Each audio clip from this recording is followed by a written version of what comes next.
Some more NBA trades have happened so far today, including the Toronto Raptors being another active team in the market as they have traded away Norman Powell to the Portland Trail Blazers in exchange for Gary Trent and Rodney Hood. Now, here's what's interesting. Kyle Lowry is not being traded. Even after the deadline, he is more than likely staying with the Raptors unless they agree to a buyout moving forward. But going back to the Norman Powell trade, both Powell and Gary Trent Jr. are going to be free agents by the end of the season. Norman Powell has a player option for next year that he is more than likely going to decline as he is making up to $11 million. And Gary Trent Jr., he is going to be a restricted free agent by the end of the season, so he will be a free agent regardless, as the Blazers are still trying to compete for a title, whereas the Toronto Raptors, it seems they are transitioning to more of a rebuilding mode.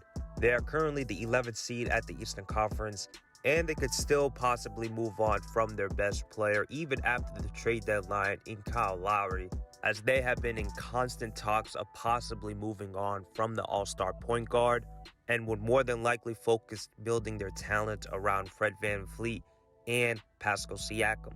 One more thing to mention about Kyle Lowry is that the team could not find a good trade for the point guard, and Lowry has mentioned that he is fine with completing the season with the Raptors. So if that turns out to be the case, Lowry will stay with the Raptors and be a free agent by the end of the season. Now, the next major trade that has happened is the Los Angeles Clippers trading away Lou Williams, 2 second-round picks, and cash in exchange for Rajon Rondo from the Atlanta Hawks.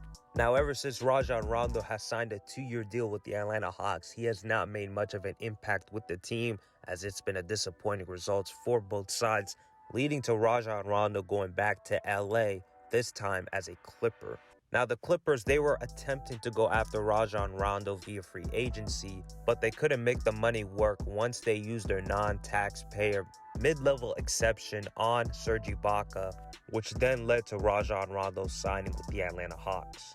The Clippers, they were in dire need of a true point guard. They were in constant talks of possibly getting Lonzo Ball, but that trade had now worked out, as they have resorted their ways to Rajon Rondo.